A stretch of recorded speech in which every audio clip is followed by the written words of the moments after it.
तो बच्चों अस्सलाम वालेकुम। रात पोर सतमि जमात कशरुक सबक मौज। आज अमिक सवाल जवाब लेखन। गोडनुक सवाल चर बचन कोर कुन लय वुफ।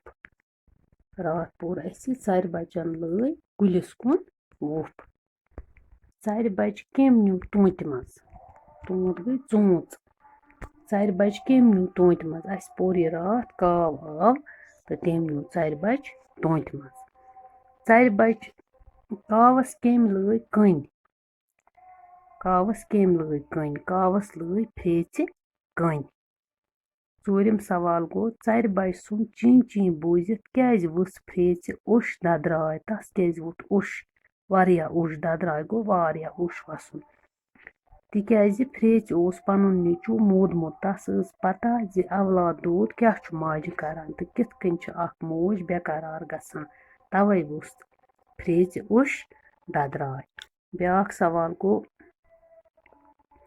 शकील कर ओस मोदमुत। युस फ्रेच नीचू ओस शकील सु कर ओस मोदमुत। रात पोर सबकस मज शकील ओस 40 वरी ब्रोह मोदमुत येल सु 3 वुहर ओस। मकले सवाल।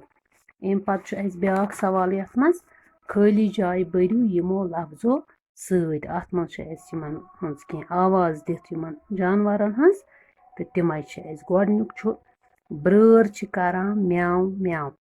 हून छु करान टू टू। बोंबुर छु करान गं गं। तुलर छु करान तं तं। मुश छु करान बं बं। गाव छु करान टां टां। हर छु करान टिरु टिरु। टाटू बच्चों सुबह अत सबकस मज अत मोज सबकस मज वन बे कह सवाल ते तो तम करो इंशाल्लाह पगह तो तुह लिखियो ये पन यम सवाल ते लिखियो तो बे लिखियो यम खाली जाय ते पन्ने कॉपी पे। अगर कह बच्चु पजी पट यम सबक तुह बोजान छु परान छु वुछान छु तो तेल त्रो तुह यह काम मे यथ ई लर्निंग ग्रुपस पे युथ अस ते लगे पता ना तुह तान वातान सन सबक सन लेसन ये परनावान तो तुह छु पन काम घर करान। कह बच त्राहे यथ ई लर्निंग पे कशरिच काम। ओत्र वोन मे 8वीं दिन ते 7वीं दिन छस बह आज वनान युथ पता लगे तुह तान यम सबक वातान ये जन तुह परनावान।